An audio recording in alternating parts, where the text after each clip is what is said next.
Good afternoon, everybody. Before we start the meeting proper, we do have a number of people joining us online this evening. So can I just remind everybody that you need to be on mute throughout the meeting unless you are called upon to speak. And when you are called upon to speak, if you can unmute yourself, and then once you've said what you have to say, if you go back on mute, you will need to have your camera on at all times because your face needs to be visible on the screen at all times during the meeting. If you want to indicate that you're going to speak, please raise the virtual hand on the screen, and then the mayor will, I'm echoing, the mayor will come to you as soon as he can, and we'll try and take you in order, watching how people in the chamber are indicating to speak. If for any reason you have to leave the meeting, you will need to let us know, either by writing something in the chat or by putting your hand up and letting us know, because you aren't able to vote on any matter where you haven't heard the whole of the debate. And when it comes to recommendations, the members in the chamber will be voting electronically, and so I will try and remember this time to come to you and ask you each in turn how you're voting. So I think we are ready to commence the meeting properly, Mr. Mayor. If all officers and guests could turn off their cameras so that only the elected members are on screen, and then over to you, Mr. Mayor. Thank you. Good afternoon, Croeso, Prenondor Croeso. Welcome to the Merthyr Tydfil County Borough Council full council meeting on today, Wednesday, 17th of January 2024. Please note that this meeting is being recorded and may be broadcast by the authority's internet site. The images and sound recording may also be used for training purposes within the authority. First item on the agenda is apologies for absence. Yes, Mr. Mayor, we have apologies from councillors Jeremy Davis and Ian Thomas. Thank you. Item 2, declarations of interest. Members are reminded of their personal responsibility to declare any personal and prejudicial interests in respect to matters contained in this agenda in accordance with the provisions of the Local Government and Finance Act 1992 relating to council tax, the Local Government Act 2000, the Council's Constitution and the Members' Code of Conduct. Are there any declarations of interest? Yeah, Councillor Michelle Jones. Thank you, Chair. Yeah, I'd just like to declare a personal interest in item 5. However, I've taken advice. It is not a prejudicial interest, so I'll still be able to speak and vote. Okay, thank you. Anyone else? No, no one is indicating. So we move on to agenda item number 3, minutes of previous meetings. To approve as accurate the minutes of the meetings, and that's items 3A to 3L on the agenda. Are there any comments, please? Questions, please. Sorry, yes, my mistake, getting ahead of myself. Can we propose it, please? Councillor Thomas? It is a new year, Mr. Mayor, so you're forgiven. I'd like to move the minutes, please. Councillor Barry? Second. Right, thank you. Okay, now we can move on to any questions then, please. No, no one is indicating comments. We'll take that to a vote then, please. So can I ask, in the order that I can see you, Councillor Claire Jones, are you for, against or abstaining? For. Thank you. Councillor Julia Jenkins, are you for, against or abstaining? For. Thank you. Councillor David Isaac, are you for, against or abstaining? For. Thank you. Councillor Gareth Richards, are you for, against or abstaining? For. Thank you. Councillor Kevin Gibbs, are you for, against or abstaining? For. Thank you. And that, together with the votes in the chamber, Mr. Mayor, is carried. Okay, thank you. So agenda item number 4, appointment of the section 151 officer. That's Councillor Andrew Barry, please. Thank you, Mr. Mayor. Appointment section 151. Start technical report for members to formally approve the decision to appoint the head of finance, Liam Hull. One recommendation, 2.1, the appointment of the 151 officer be approved. Happy to move the appointment, Mr. Mayor. Okay, thank you. Councillor Thomas? Second the report, Mr Mayor. Okay, thank you. Are there any questions? No, no questions. Are there any comments? No, no comments. So we go to a vote then, please.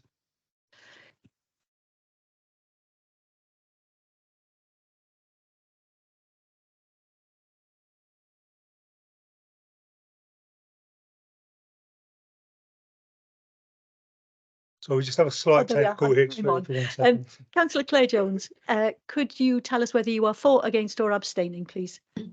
4, please. Thank you. Councillor Julia Jenkins, for, against or abstaining? 4, please. Thank you. Councillor David Isaac, for, against or abstaining? 4. Thank you. Councillor Gareth Richards, for, against or abstaining? 4. Thank you. Councillor Kevin Gibbs, for, against or abstaining? 4. Thank you. I'm just I'm just not able to see. Somebody's vote hasn't registered. Is it mine? I think it may be It's- yours. Yeah, it's not. So should we record? Yeah. Mr Mayor, are you I'm for or a against? Yeah. Thank you. On that basis, that is carried, Mr Mayor. Okay, thank you. So moving on, agenda item number 5, adoption of council tax reduction scheme for the financial year 2024-2025. To consider a report of the chief executive, and that's Councillor Andrew Barrett again, please.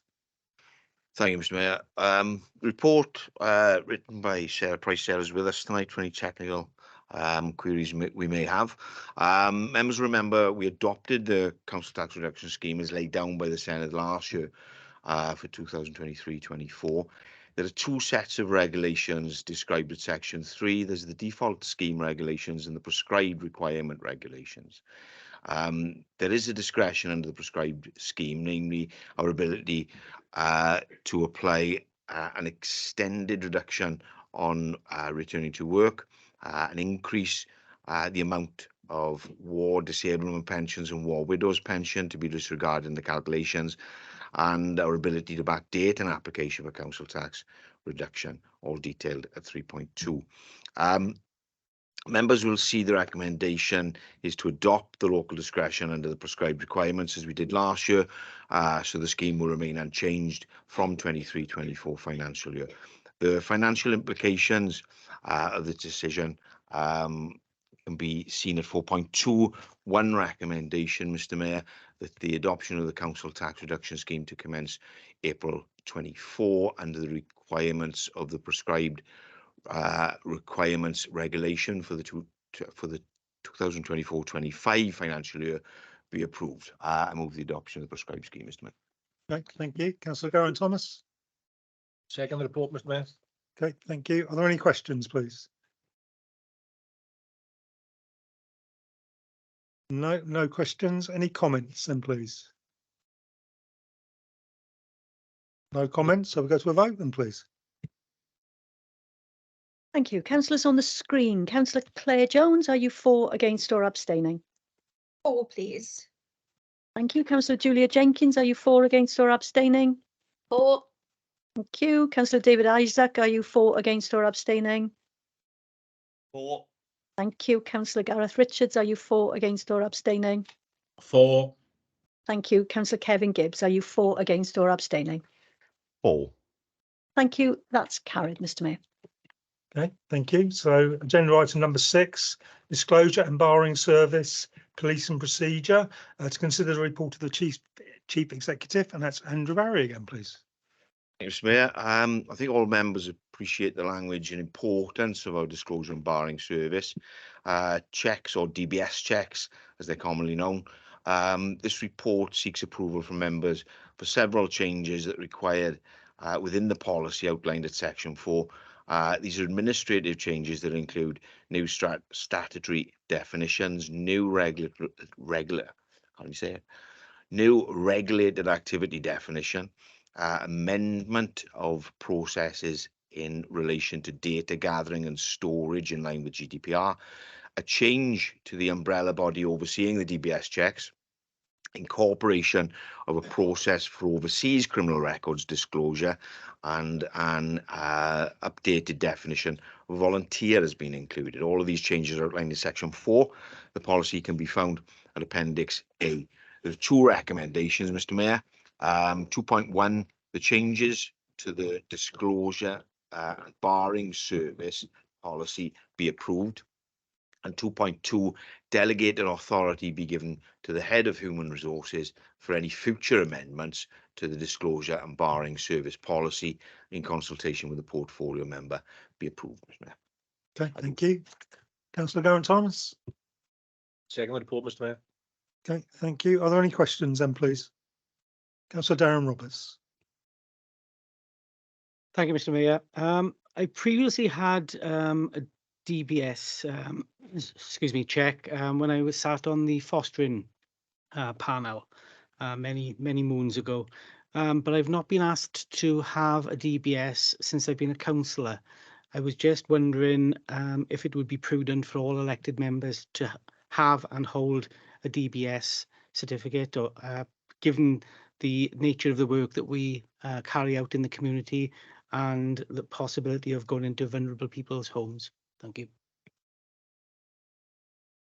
I wasn't sure whether Sue was going to answer that.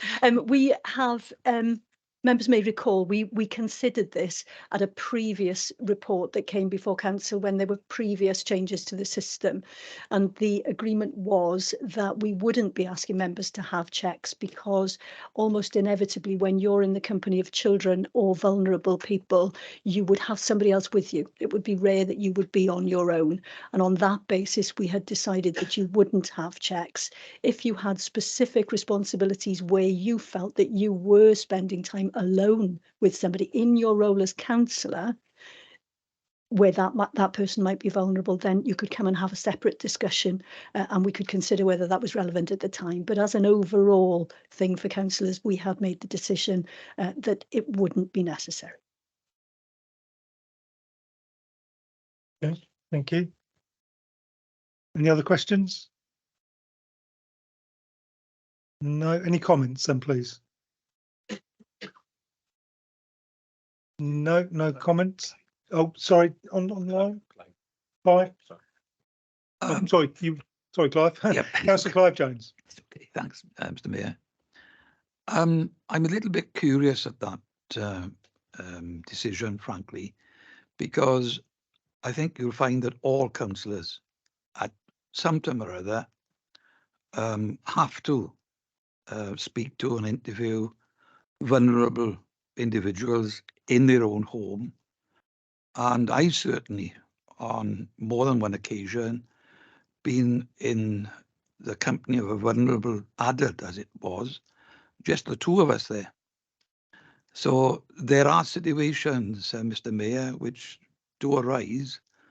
And I think in view of the comments that's been made, you may well have councillors contacting you before they visit an individual, because certainly as a elected member, I don't want to be placed in any invidious position. Okay, thank you, Councillor Jones. Any other comments? No, we'll go to a vote then, please. Councillor Claire Jones, are you voting for, against or abstaining? For, please. Thank you. Councillor Julia Jenkins, are you voting for, against or abstaining? For. Thank you. Councillor David Isaac, are you voting for, against or abstaining? For. Thank you. Councillor Gareth Richards, are you voting for, against or abstaining? For. Thank you. Councillor Kevin Gibbs, are you voting for, against or abstaining? For. Thank you. That's carried, Mr. Mayor. Thank you. So agenda item number 7, local government settlement 2024-25, to consider the report of the Chief Executive, and that's Councillor Andrew Barry again, please. Thank you, Mr. Mayor.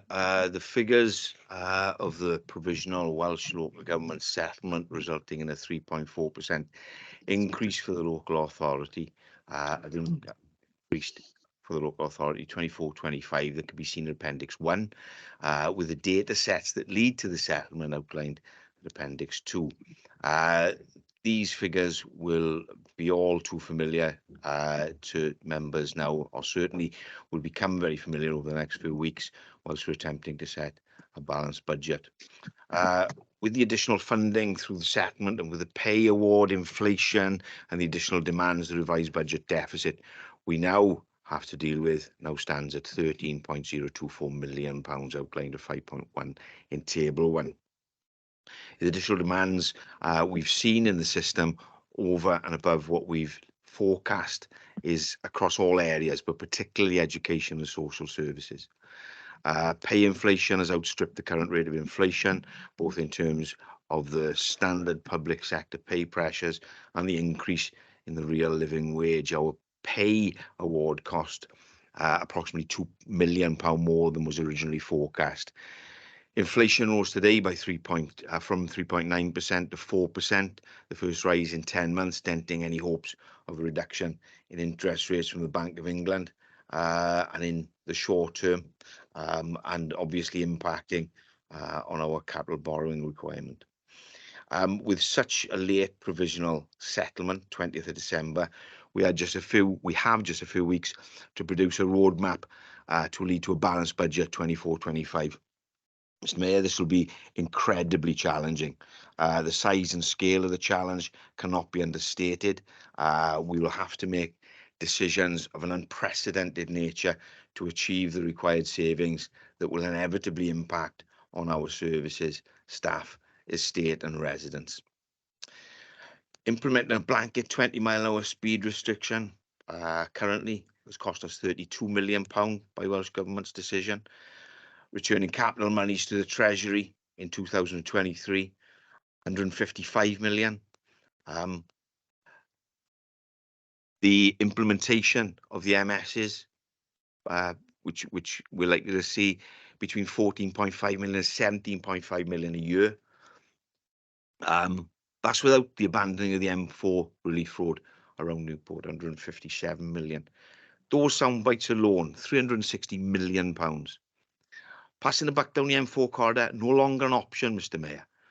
Labour government in Cardiff Bay could use the financial and economic levers they hold to improve the lives of our residents in Merthyr and across Wales, to grow our economy and drastically improve our lives. Two recommendations, Mr. Mayor. 2.1, the implications of the provisional local government settlement for 24-25 outlined in section 5 and appendices 1 and 2 be noted. 2.2, the revised budget deficit of 13.024 million for 24-25 be noted. I move the update, Mr. Mayor. Councillor Barry, Councillor Gowan-Thomas. Second the report, Mr. Mayor. Okay, thank you. Are there any questions then, please? Councillor Brent Carter. Yeah, thanks, Mr. Mayor. Interesting little speech, Ms. Councillor Barry, on Welsh Government. I'll probably come back to that in comments, but I've got a couple of questions. Mr. Mayor, we probably living in deeply troubling times, and we're entering perhaps the toughest period in my 15 years of being here as a councillor. Even worse than experience sometimes under previous elected leaders as well. So it is a tough time. My first two questions are joint, and I've got a third question then. So we'll look in light of what Councillor Barry's just said about unprecedented times. Will this cabinet be brave enough to ensure that this year all options remain on the table to be discussed? And also, will this independent-led council step up and make the difficult decisions rather than hiding behind populistic politics like they've done for the last 7 years? And the third question, and this question is for the Deputy Leader, will we have advance notice of the Independent's position on council tax, as opposed to last year's debacle when we only became aware when the papers were published? For me, transparency is vital, as this is a critical year. Thanks, Mr. Mayor.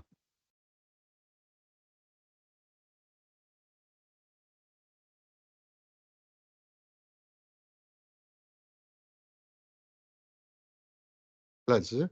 We're just waiting, Oh, sorry. we're just waiting for Councillor Barry's mic to come on. Apologies, Mr Mayor. Well, you know me to be silent, but. No, never.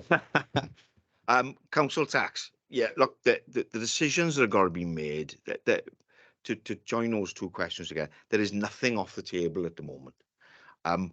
We're not in a position to have the luxury to pick and choose the decisions we've got to make in terms of the magnitude of this saving that has to be made. £13.024 million with a £23 million on the medium-term financial plan. Huge amounts of money. This is going to take, as I've said within the speech, unprecedented measures. Everything will come past council. Of course, we'll do the workshops, we will do it all. Council tax. Look, council tax equates to 1% is £338,000, Liam, per percentage point. 280,000 approximately. 200, okay. So that's not going to solve the problem for us. That is nowhere near being able to solve the problem. So 4 percentage points, we're looking at just over £1 million, 13.024. We have to look at every option, and we are looking at every option, not just business cases, but the fundamental review of how this organisation operates. We can't put anything off the table, Brent. We do have big decisions to make, and everybody has to be involved in those decisions. Not palatable, but that's where we find ourselves. So have I covered all your questions there, Brent, with those? Yeah, that's fine. Thank Okay, you. I think the leader wanted to come in on that as well. Yeah, just on the three questions. We've had one workshop already where everything was on the table. That's come from the officers, so you've seen that. Secondly, this is the sixth budget that many of us that's been on cabinet would have set for 2024-25. And thirdly, as far as council tax is concerned, the door is always open, but you've got to come through that door. You did last year. Thank you. Councillor Anna Williams-Price, please. Thank you.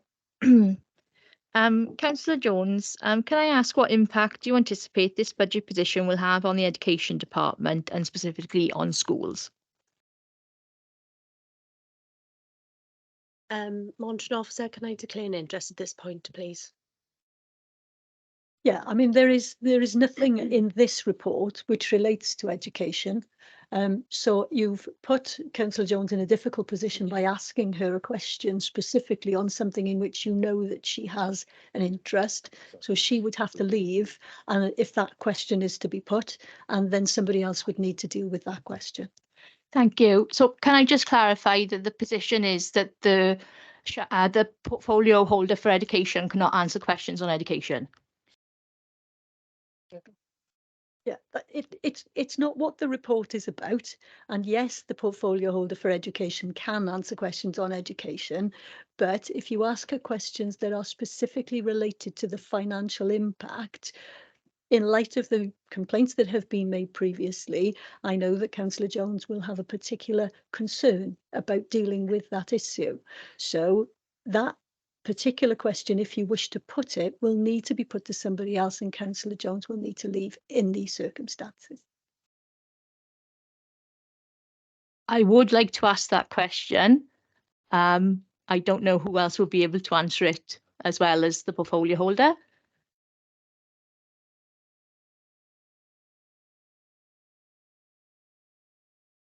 I will talk about education. We can do without political games. This is a serious issue we're trying to deal with here. We've got a huge task in front of us. Let's just deal with what's on the table, what is in this report. But I will talk about education. We've been and we've talked to the Educational Budget Forum, and we've already indicated the magnitude of the task. There's not a lot of wriggle room in there, and what we've spoken to them about are some quite severe decisions that we've got to make. But that, along with everything else, we've put it in the context of this is pain for the whole authority. We can't hide anywhere. We're being open and transparent with everyone, and we've been along Liam, I don't know whether you want to say anything about you've been along to speak to the head teachers quite recently, so I don't know whether you want to follow up. Yeah, thanks, Councillor Barry. So what we've tasked officers going away with is to hit budget targets for their individual directorates. And without getting into the detail of that, what is clear the local authority will always try and do is to protect the most vulnerable in society and our young people as well. Now, as Councillor Barry referred to earlier, the size and scale of the challenge ahead of us is unprecedented. So there'll be no areas of the authority that will be completely safeguarded from this, but we will always look to protect vulnerable and young people as much as we can. Okay. Okay, thank you, Councillor. Oh, can someone fetch Councillor Michelle Jones? No, Clive. Sorry, no, she's going to stay out for the time being. Councillor Clive Jones, then, please. Thank you, Mr. Mayor. It doesn't surprise us in the Labour group that Councillor Barry uses every opportunity to have a go at the Labour Welsh Government. But clearly, he's missing one part of this equation, and that's the UK Government. And let's give you the fact. Are you coming to a question, Councillor Jones? Yes, I am. I'm just about to. Does Councillor Barry accept that the implications for every local authority in the UK government, i.e. the amount of money allocated to the devolved governments, come from the UK government? And frankly, that's where the fault lies for this financial state of every local authority in the United Kingdom at this moment in time. Thank you, Clive. Of course, it's UK government, but there's no denying that it's Welsh government as well. We get our revenue settlement from Welsh government. How they decide to spend that money is a Welsh government, Labour Welsh government decision. And as I've outlined, they've wasted money, hundreds of millions of pounds, which is unacceptable. Of course, we'd like to see more money coming from central government, but I think what this shows is the parties that are elected to look after the people of this country and the UK, it's an abject failure on both parts. It's not good enough, and the school report should read, could do better. And absolutely they need to do better, because the only people suffering here are the residents of Merthyr Tydfil, Wales and the UK. We're not doing anything different now in terms of our working practices now than we've done 20 years ago. People are still working the same. So all the issues around the economy, all the issues around starvation of finances coming to the public sector, shrinking the public sector, that's been done to us. We haven't done anything. You elect governments to look after the economy and look after the public sector. Abject failure on both counts. Not good enough, Clive. So I take your point. It is the Tories, but it's also Labour. And there's no hiding from that. That's where we find ourselves. And to pick up the pieces, we've got to try and set a budget off the back of those both parties not doing a good enough job. And when it comes to shrinking the public sector, I don't see any indication from Labour that the spending programme is going to change. So more of the same, I think, just a different colour tie. That's where we appear to be. Both parties can do better. Thanks, Mayor. Thank you. Are there any further questions, please? Councillor Lisa Mitten. Yeah, can I just ask the shadow member for governance and corporate services if our opposition party Labour are drafting up a shadow draft budget? Thanks. Oh, was that for me, Lisa, is it? I couldn't remember who's who. Yes, it is actually, yeah. Thank you. Well, I'd like to be in a position, Councillor Mitten, to say, yes, of course. However, I would like to be in a position to have all the facts and figures on the table in front of me to give you a proper answer. And as we're approaching the end of January, yet again, there's no facts and figures on the table in front of me. So in terms of your answer, yes, I would love to say we would be able to, but unfortunately, due to the timescales, I very much doubt we'd have a chance to put one together. Can I just come back on that, Mr. Mayor? Of course. I think the majority of the settlement, etc., is a matter for it's in the public domain, and I'm sure that I support full cooperation, as you know, and I'm sure my colleagues would know that and how I worked previously, and therefore I'm sure the facts and figures would be available to you to work cooperatively with this independent administration, and perhaps come up with some further ideas or solutions. I'm sure everybody would welcome that. Okay, thank you. Any further questions? No, so we go to comments then, please. Councillor Darren Roberts. Thank you, Mr. Mayor. Yeah, Councillor Barry referenced the timing of the settlement. We had our settlement exactly the same time as every other local authority in Wales, yet other local authorities seem to be ahead of the game and have already done a piece of work to try to shorten the gap. Also, although we've got the figure of 13.024 million in the report this evening, we've known for some time, going back last year even, that there was going to be a big challenge this year. If some tough decisions had been made with the budget setting last year, rather than relying on reserves and other pieces of accounting practices, we probably wouldn't be in the position where we are now, because we'd have in-year savings this year and next year and in all subsequent years. And coming back to Lisa's point, yes, Lisa, we would love to, as Brent said, put an alternative forward. If we didn't agree, of course, because we don't know what the proposals are coming forward yet. However, until we get all of these service cuts and have the workshops and see what's ahead of us, we can't possibly comment on anything like that until we get all of the information in front of us. Thank you. Thank you. Councillor Anna Williams-Price, please. Thank you. Firstly, I'm disappointed to be accused of political games when raising a question on education. A matter I hope that I demonstrate all year round as governor and a member of the learning committee that I care about. But from a financial point of view, I think it's a mistake to dismiss council tax as a small part of the overall income of the council. While that may be the case, while the council is making decisions about their own finances, people are making adjustments to their own personal budget in a time which is undoubtedly just really hard for people.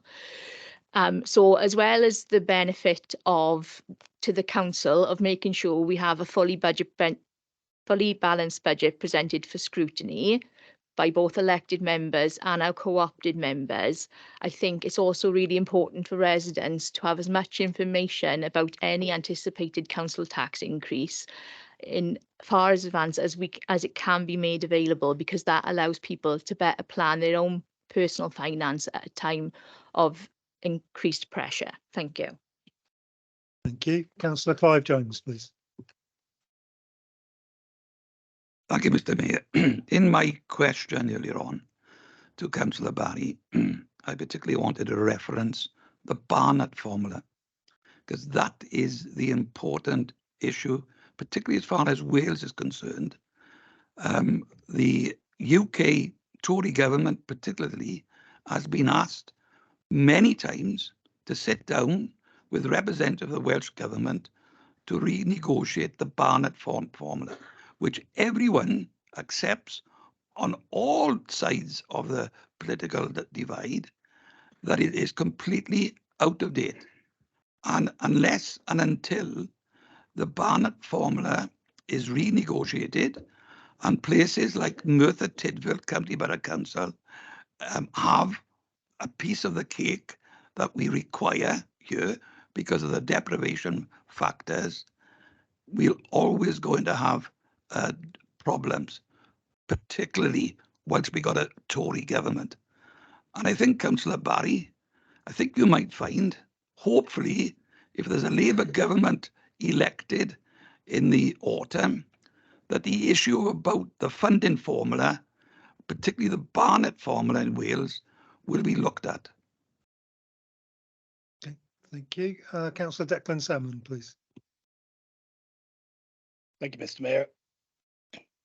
I just want to come back on what Clive has his questions and his comments. Last year, while I was the mayor, I sent a 16-page letter to our MP and all the regional AMs asking to make council tax fairer for residents and asking for more money for the local authority. On a side note, I was reported to the Ombudsman for that. In that letter, I pointed out that for most of that time, Merthyr Tydfil, I think for 26 years at that time, Merthyr Tydfil was in the top 3 highest rates of council tax in Wales. Now, during that time, this is the point I want to make to Clive. During that time, out of the 27 years, Labour were in control in Westminster for 13 out of that 27 years, almost 50% of the time. So neither Labour or the Conservatives do anything for the residents of Merthyr Tydfil. Thank you, Mr. Mayor. Thank you. Councillor Geraint Thomas, please. Thank you, Mr. Mayor. I just want to get some clarity really on the situation as far as the budget setting is concerned. We have the workshop where all councillors had the opportunity to see what savings were put forward by the senior officers. Secondly, all councillors know every budget that every department has in this local authority with an up-to-date MTFP.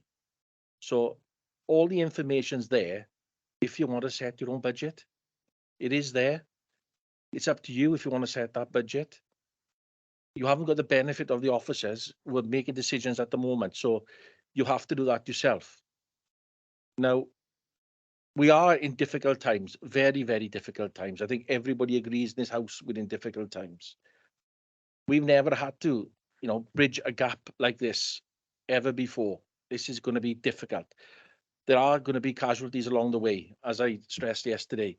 We are going to lose staff, and hopefully they'll all be through voluntary redundancy.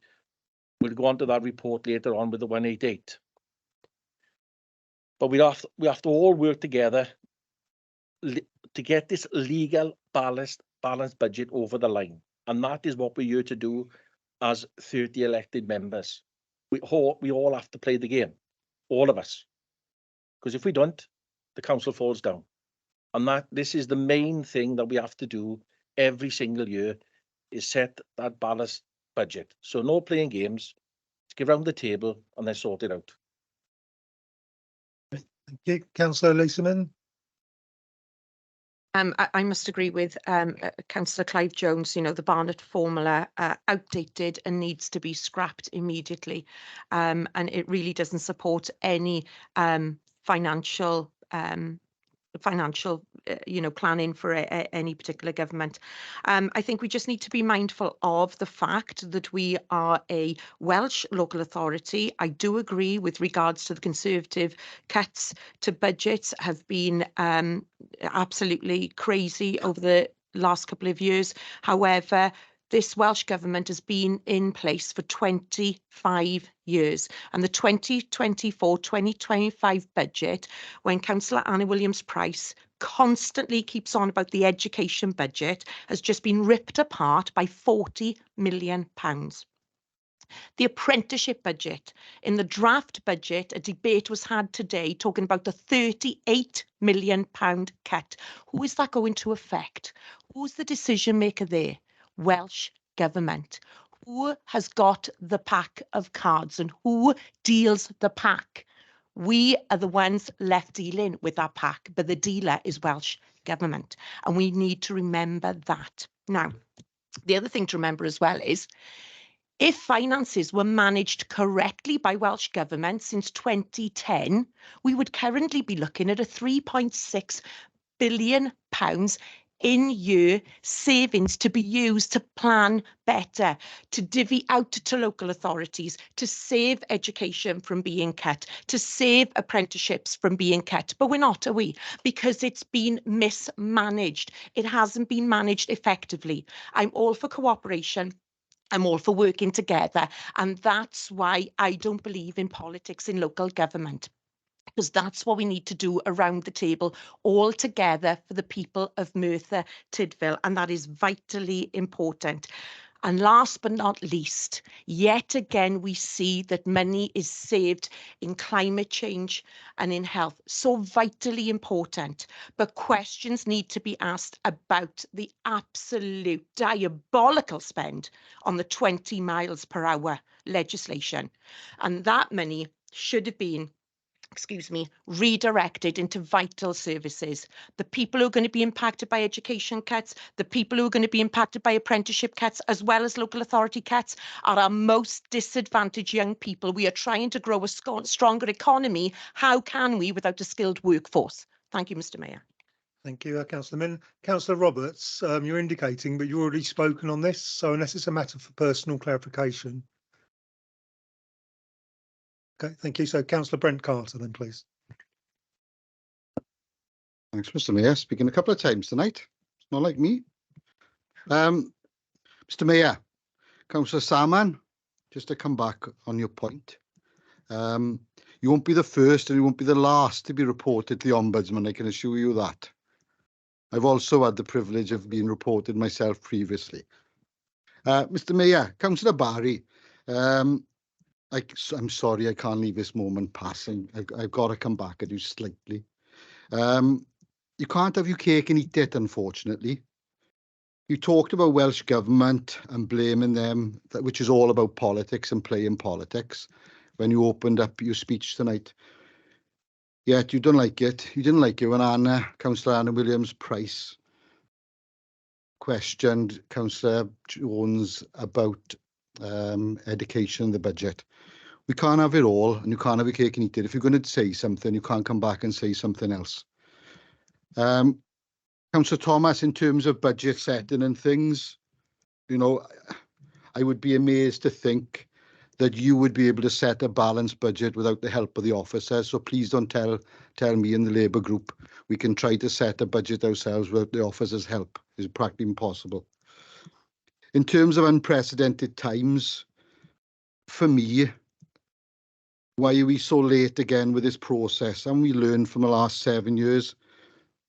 We need to be more proactive here and have options on the table from months and months ago. Yet we're waiting until the Welsh Government settlement comes through before we sitting down and going through lots of these cases. In my humble opinion, having worked in a financial background, we should be having a spread of options available where we can add and take away from April of last year, rather than waiting until the last couple of months again. There's no options in front of us apart from what we've seen in November. It's easier to remove things rather than rushing to add things at the last minute, Mr. Mayor.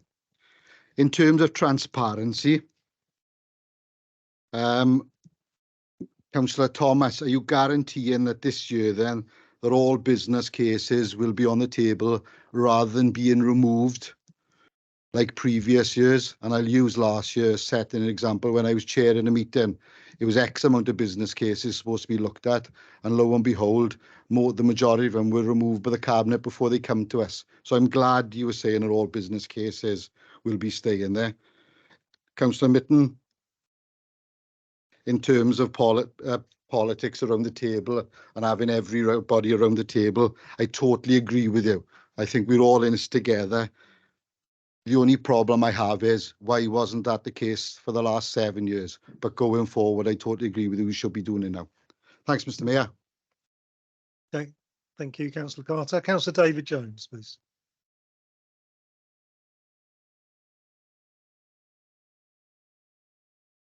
Thank you, Mr. Mayor. The leader and others have talked about collaborative working. The reason that the meetings between the leaders were ceased, as to my understanding, was that in those meetings, things were said and then totally changed without any notice to Darren and Clive. It became a point where our leaders couldn't trust what they were being told in those meetings, and that was the reason that they fell down, in my opinion. Thank you, Mr. Mayor. Okay, thank you, Councillor Jones. Any other comments? No one else is indicating, so Councillor Andrew Barry can close the debate. Thank you, Mr. Mayor. Unprecedented times, huge deficits. We can expect the conversations we've had in the chamber, they will continue. We've been this way for 7 years. Why should we change now? Look, council tax, just to pick up the council tax issue. I'm not trivialising council tax. Council tax is part of a approximately £170 million budget requirement that we've got. It's just factual. It's a part of it. There are many, many other parts to this equation. In terms of lobbying council tax, myself and Councillor Salmon have lobbied continuously over council tax. We've lobbied Rebecca Evans, the Minister for Finance, the First Minister, and through the WLG, and we will continue to do that because it is grossly unfair that between us and Blaenau Gwent, we pay the highest amounts of council tax, and that can't be right. And the formula that we've put forward redresses that. So on an average band D council tax property, we would like to see a £200 annual reduction for every resident in Merthyr, and that's what we've lobbied on. In terms of Councillor Jones's comment about the Barnett formula, couldn't agree more. But unfortunately, the Barnett formula, along with everything else that we look at, has got a timescale implication and a financial implication that we have to work out where we stand. It's the very issue that we've got to deal with now. Look, the setting of this budget for 24-25 has got to be done by the 11th of March. The changes that we've got to make are not going to stop on the 11th of March. They will continue through the length of the MTFP until we've got an authority that can operate within the money that we receive from Welsh Government. And if you want, from central government. But we have to cut our cloth accordingly. That's where we find ourselves. Outside of the business cases, there are multiple areas that we're looking at. We're trying to work out when we're going to see those savings, whether it'll be 24-25, whether it'll be in 3 years' time, whether it'll be in 5 years' time. That can't be done overnight. You know, we have to take an approach here, which is we continually change our approach to fundamentally running this authority. Just a small point as well in terms of business cases. All business cases are brought because the officers bring them. All of those business cases you'll see, as you will and have this time, we will take out following that what we think is unacceptable. But it's part again of the equation. The equation has many more moving parts to it. It's not going to be easy. We'll have many more arguments and quips and have a go at each other over the coming weeks and months. That'll just continue because of what we're talking about and whose fault is it. But we are where we are. We've got difficult decisions to make, and we will make those decisions. I can guarantee everybody that this cabinet will not move away from the difficult decisions. This group will not move away from difficult decisions, and we will balance this budget. There's no choice in this. We've got to do it. And we will continue to make those rationalizations until we bring not just next year's budget under control, but the medium-term financial plan under control. None of it is easy. There'll be more meetings like this. There'll be more quips back and forth. But unfortunately, that's where we find ourselves. But we have to balance the budget for the residents of this town. Thank you, Mr. Mayor. Okay, thank you, Councillor Barry. So we'll take that to a vote now, then, please. Thank you, Mr. Mayor. Councillor Claire Jones, are you for, against, or abstaining? For, please. Thank you. Councillor Julia Jenkins, are you for, against, or abstaining? For. Thank you. Councillor David Isaac, are you for, against, or abstaining? For. Thank you. Councillor Gareth Richards, are you for, against, or abstaining? For. Thank you. Councillor Kevin Gibbs, are you for, against, or abstaining? Paul. Thank you. We're just still short of one vote. Oh, no, we're not, because Councillor Jones has gone out. Yeah. That's carried, Mr Mayor. Okay, thank you. So Clive, can you, Councillor Jones?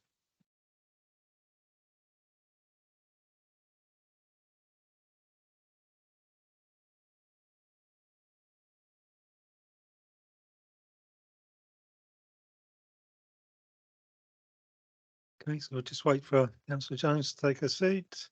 And then we'll move on to agenda item number 8, issuing of a section 188 letter to trade unions to consider the report of the Deputy Chief Executive and Councillor Andrew Barry.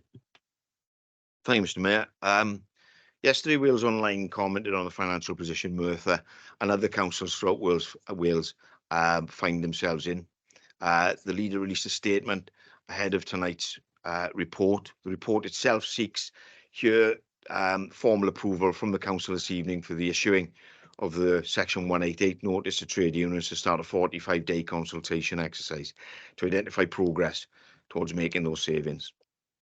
The report indicates, as the earlier local government settlement 24-25 report outlined, a significant deficit to be overcome because of national, regional, local pressures this year, equating to that £13.024 million deficit. The logistics of what is required are set out in section 3 and how our staff will be affected at section 4. The complexities and consequences of needing to achieve the changes in the timeline is highlighted, with some dates highlighted and others to be confirmed within the table at section 5 on page 100. We have Hannah with us tonight from HR.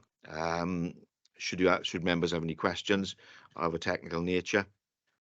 The recommendations, Mr. Mayor, 2.1 to 2.3, 2.1 consultations with the recognised trade unions be approved. 2.2, the issuing of the 188 letter on the 17th of January 2024 so as to legally protect the council be approved. 2.3, the notification of the Secretary of State for Business, Energy and Industrial Strategy on Form HR1 of the potential 100 voluntary redundancies, compulsory redundancies be approved. I move the section 100, Mr. Mayor. Thank you. Councillor Garrett-Thomas. I'm not sure about the section 100, but I think I think we know what he meant. Second the report, Mr. Mayor. Okay, thank you. So the questions then, please. Councillor Darren Roberts. Yeah, thank you, Mr. Mayor. We all agree it's an extremely sad situation that we find ourselves in, having to issue a section 188 notice, but as 2.2 states, it is to legally protect the council. So, it's a necessary evil, but, we shouldn't really be looking at this. Hope, we all wish that circumstances would be different. Excuse me. My question, now that we are asking council to issue a section 188 letter, can the leader and deputy leader now acknowledge the cabinet decision not to go with officer recommendations at November's full council and to withdraw the trade union's facility time was the wrong decision? After all, with the exception of 2 members, every independent member outside of the cabinet also disagreed with the recommendation and supported the amendment put forward by the Labour group.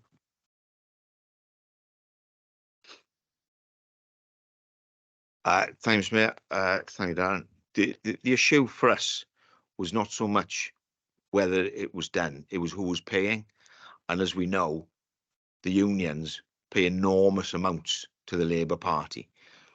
What we were arguing was they should be picking up that tag because they pay their dues to be represented by the union. We are paying for the union to represent their members.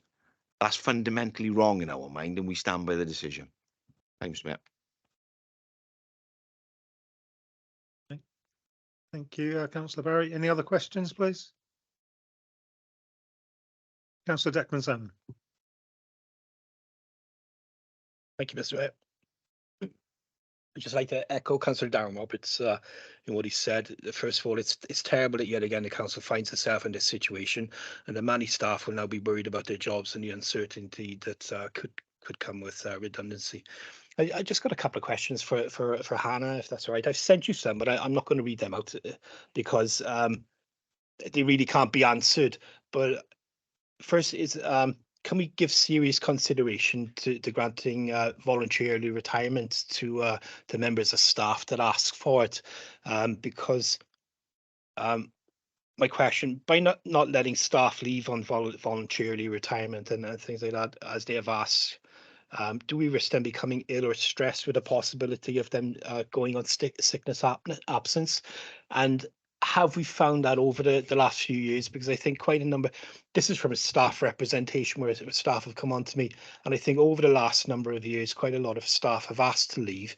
I appreciate they work in different departments, maybe where they needed, but maybe we can upskill people, to do their jobs as well. And because they're at that age where working 40 hours a week, it may be in a stressful environment, they're getting sick and stressed and going on sickness absence.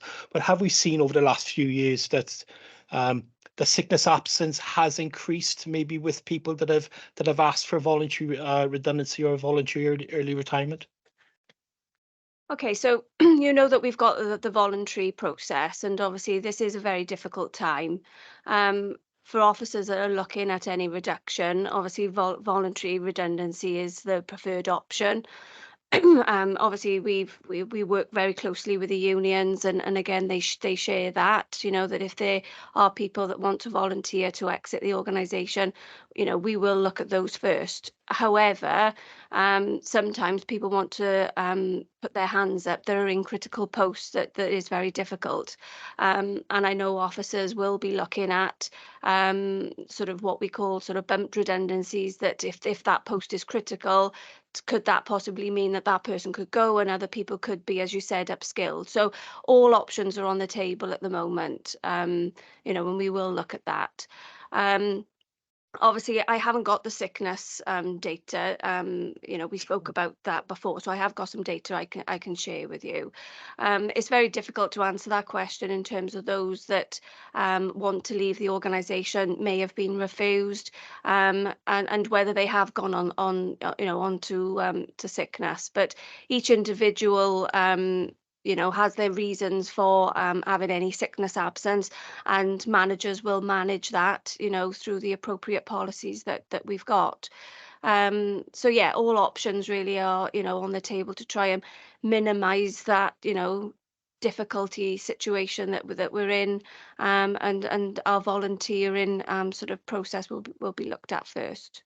Okay, thank you, Hannah. Thank you, Mr. Mayor. Okay, thank you. Councillor Brent Carter, then, please. Thank you, Mr. Mayor. Question, Hannah, very quick question.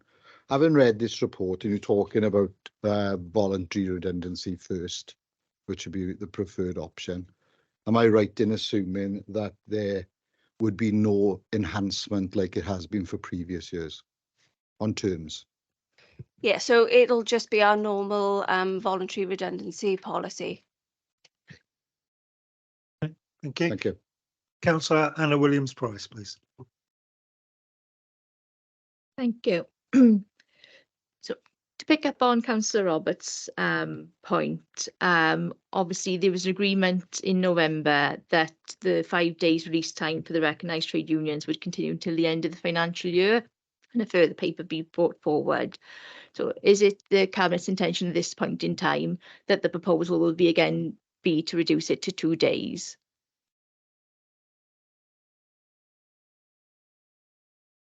Reduce it from 2 days from when? So the 5 days has been agreed till the end of the financial year, following a further paper. Till the end of, was it the end of April? End of March. End of March. Will we have, well, I mean, the budget will be set, so we'll presumably know by then what decisions we've got to make. Is that correct? Yeah, so the intention is obviously we need to review that before the end of March. So I suggest that we bring another report back to council in February to review what we're going to do after March. So we've got plenty of time to give the unions notice. So the only thing I'll say is that, I've already stated that these changes are not going to stop by the budget setting on the 11th of March. They will continue. So to bring a paper, once we're clear what we are likely to do and the direction of travel we're going to take, we'll need that report to sort of clarify where we stand and what we'll need to be doing to make this authority as effective and as efficient as possible, not just for 24-25, but going on. So that we look forward to that report coming, because we should have a little more clarity then in terms of, as I say, the direction of travel. Okay, thank you. Any further questions? Did you have another question? And with regards to your point, Councillor Barry, about your view that the trade union should fund part of that facility time, can I ask whether that has been formally proposed by the trade unions and what the response was?